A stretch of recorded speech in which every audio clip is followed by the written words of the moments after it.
오늘은 네 번째 종의 노래입니다. 여기서는 우리가 노래하고 있습니다. 여기 나오는 우리는 이 종을 바라보는 공동체입니다. 그들은 처음에는 하나님의 종을 멸시했습니다. 왜냐하면 그 종이 고통을 받고 있었기 때문입니다. 고통은 잘했을 때 주어지는 것이 아니고 잘못했을 때 벌로 주어진다라고 생각했기 때문에 고통받는 사람은 뭔가 잘못한 사람이다라고 그렇게 생각했고, 그렇다면 내가 그 고통받는 사람을 멸시해도 된다라고 판단한 것입니다. 그러나 여기 등장하는 이 우리는 그 종이 자신들을 대신하여 고통받았다라는 것을 깨닫게 됩니다. 오늘 말씀 1절에서 우리가 전한 것을 누가 믿었느냐라는 질문은 단순한 수사학적 질문이 아니라 진짜로 믿지 않았던 사람이 이스라엘 중에도 있었다라는 탄식이기도 합니다. 그들은 전했으나 사람들은 믿지 않았습니다. 예수님께서 직접 오셨으나 사람들은 믿지 않았습니다. 그분을 눈으로 보고 귀로 말씀을 들었으나 믿지 않았습니다. 그 대신에 배척하고 십자가에 못 박으라고 외쳤습니다. 여호와의 팔은 주님의 권능입니다. 하나님의 강한 손과 펴신 팔, 자기 민족을 노예 생활에서 탈출시키고 건져주신 그 팔입니다. 그 팔이 나타났다. 사람들에게 계시되었다라는 것입니다. 이 팔이 오늘 고난받는 종의 모습으로 나타난 것입니다. 자기 백성들을 그들의 죄에서 구원하기 위하여 이 팔이 오늘 나타났습니다. 우리 인간들은 종종 우리가 이해 가능한 우리의 범위 안에 있는 하나님만 믿으려고 합니다. 논리적이어야 하고 성공적이어야 하고 나의 기대에 맞아야 합니다. 하지만 하나님은 종종 우리의 기대를 뛰어넘으셔서 일하십니다. 나의 틀에 하나님을 꾸겨놓고 내가 보고자 하는 것만 보는 것이 아니라 광대하신 하나님, 모든 것을 지으시고 모든 것의 주인 되신 하나님을 그 있는 그대로 받아들이는 그런 축복이 우리에게 임하시기를 축원합니다. 종의 모습은 오늘 말씀 2절에서 연한 순 같다라고 기록되어 있습니다. 이는 한순간의 사건, 단순히 일회적인 고통의 짊어짐이 아니라 그 돋아나는 새순처럼 돋아나서 자랄 때부터 무덤에 묻힐 때까지 그분의 삶 전체가 우리를 위해서 죄를 대신 짊어지신 그 삶임을 말합니다. 동시에 연한 순과 줄기는 다윗의 후손 메시아를 가리키는 구약 성경의 표현이기도 합니다. 그분은 고운 모양도 풍채도 없습니다. 지금도 그럴 수 있지만 당시 사람은 보기 좋은 외모는 하나님의 축복을 받은 증거로 생각했습니다. 사무엘상 16장에서 다윗의 눈이 빼어나며 얼굴이 아름답다라고 그의 외모를 강조한 것이 그렇습니다. 풍채라고 기록된 것은 하나님이나 왕의 영광, 그러니까 단순히 겉모습에서뿐 아니라 그 신분에서 뿜어져 나오는 고귀함을 말합니다. 그런데 오늘 우리 말씀에 등장하는 여호와의 종은 우러러 볼 만한 모양도 고귀함도 가지고 있지 않습니다. 사람들은 그를 멸시합니다. 그를 버립니다. 당시 사람들은 율법을 지키면 복, 안 지키면 화라고 생각했습니다. 맞지만 하나님은 이 원칙 하나만으로 다스리는 분은 아니십니다. 하나님은 복을 주실 수 있는 분이십니다. 재물의 복도 출세의 복도 어떤 복도 다 하나님께서 주관하십니다. 하지만 그것을 주고 안 주고는 우리가 무엇을 하고 안 하고에 달려있지 않습니다. 내가 1,000원 넣었으니 2,000원어치 같은 1,000원어치 복을 나에게 주십시오라고 이런 계산은 통하지 않는다라는 것입니다. 주시는 것은 전적으로 하나님의 뜻입니다. 하나님을 잘 믿으면 복을 받습니다 라는 말은 참말입니다. 하지만 복을 받지 못했으면 하나님을 잘 믿는 것이 아닙니다 라는 말은 참이 될 수 없습니다. 많은 기독교인들이 이 부분을 헷갈려하고 걸려서 넘어집니다. 예수님 당시 바리새인들이 그런 사람들 중 하나였습니다. 하지만 성경에 등장하는 욥은 하나님을 너무나 잘 믿었지만 고난을 겪었습니다. 사도 바울은 예수님의 말씀을 전하기 위해서 고난을 많이 겪었습니다. 고난이 믿지 않음, 믿음 없음 혹은 불신앙을 의미하지 않습니다.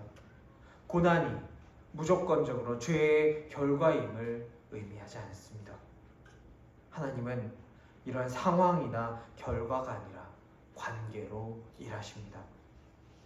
오후 예배 때 요나를 보고 있습니다. 하나님이 결과만을 원하셨다면, 효율만을 원하셨다면 요나를 버리고 이스라엘에 존재했던 다른 수많은 선지자들 중에 하나를 사용하셨으면 됐습니다. 하지만 하나님은 요나와의 관계를 원하셨습니다. 요나가 아니라 이제 나와의 관계를 원하십니다. 하나님은 단순하게 넣으면 그만큼 나오는 그런 자판기 같은 관계, 자판기 같은 믿음을 우리에게 원하지 않으십니다. 그런 믿음은 어린이들이 지금 봄 성경학교에서 보고 있는 그리스 로마 신들을 향한 믿음이었습니다. 오늘날 무당집 찾아가서 돈 주고 뭔가를 들으려고 하는 이들의 얕은 기대입니다. 하나님께서 우리에게 원하시는 믿음은 그런 것들의 경계 너머에 있습니다. 이번 사순절을 통해 그 경계를 넘어서 믿음의 깊은 곳으로 나아갈 수 있는 우리가 되기를 축원합니다.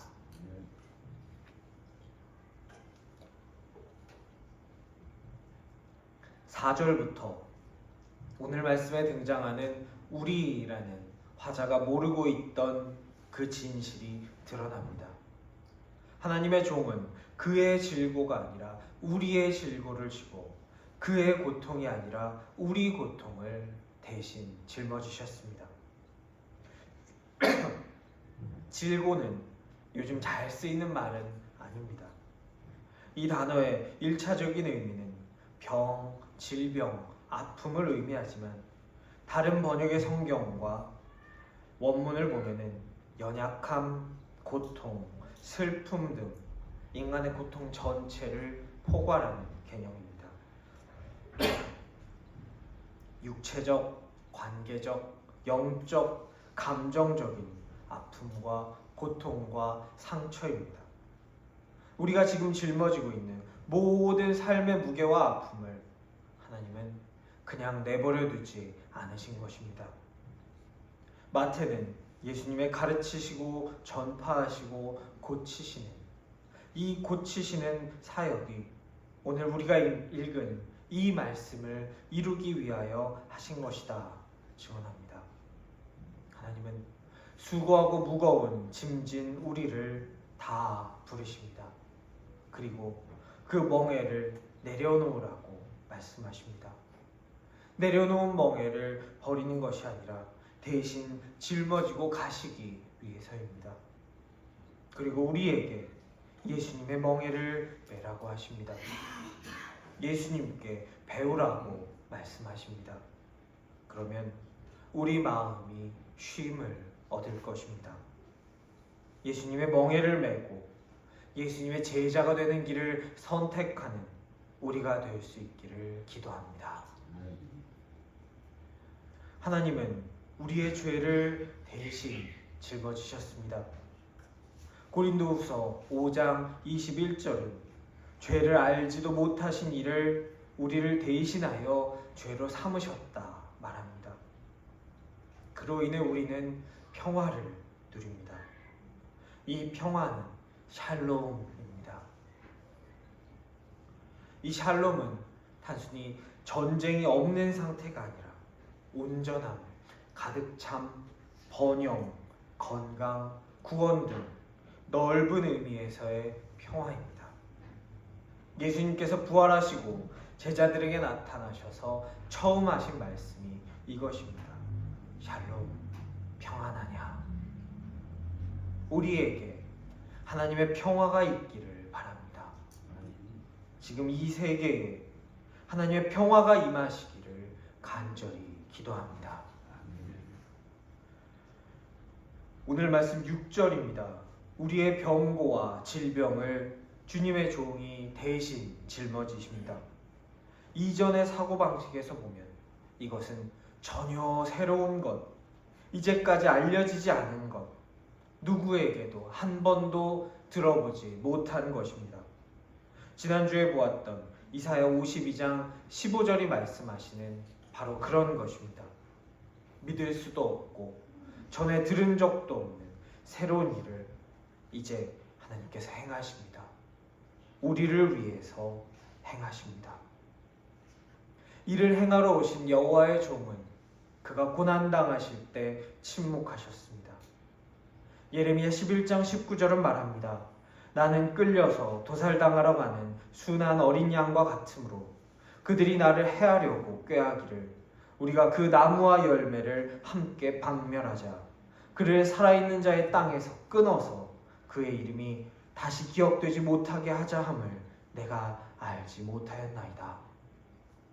이스라엘 백성을 위해서 주님의 말씀을 전했지만 결국 자기 백성에게 거부당하고 박해받았던 예레미야처럼 예수님도 그렇게 자기 백성들과 자기의 사람들에게 박해받고 거부당하셨습니다.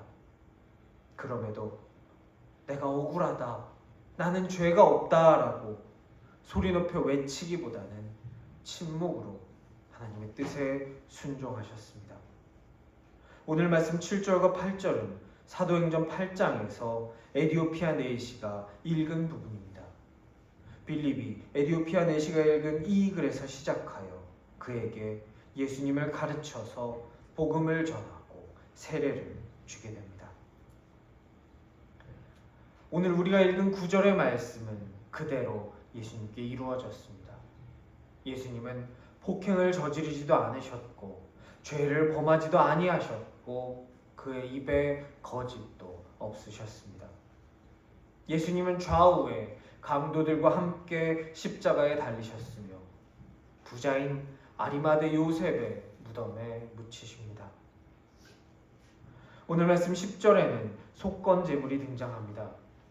레위기에서 보면 죄를 지어서 죄값을 지게 된 사람이 제물을 바치는 속죄의식을 거행해서 자기의 죄를 용서받는 방법을 설명하고 있습니다. 이렇게 죄를 용서받는 역사가 구약시대 내내 이어져 왔습니다. 그렇게 많은 제물을 바치고 그렇게 많은 속건제 의식을 거쳤지만 인간의 죄는 줄어드는 것이 아니라 점점 더 커지고 다양해져 갔습니다. 그래서 여호와의 종이 직접 오셨고 자기 자신을 제물로 바치십니다. 동물을 잡아 바치는 것이 속죄의 길이다, 그것만이 길이다라는 사람의 생각을 넘어가시게 됩니다. 요한일서 2장 2절은 말합니다. 그는 우리를 위한 화목제물이니 우리만 위할 뿐 아니요 온 세상의 죄를 위하심이라. 온 세상의 죄를 대신해서 제사장으로서 제물로서 여호와의 종은 그렇게 자신을 십자가에서 버리셨습니다. 하나님은 우리 인간의 모든 아픔을 그냥 두지 않으셨습니다.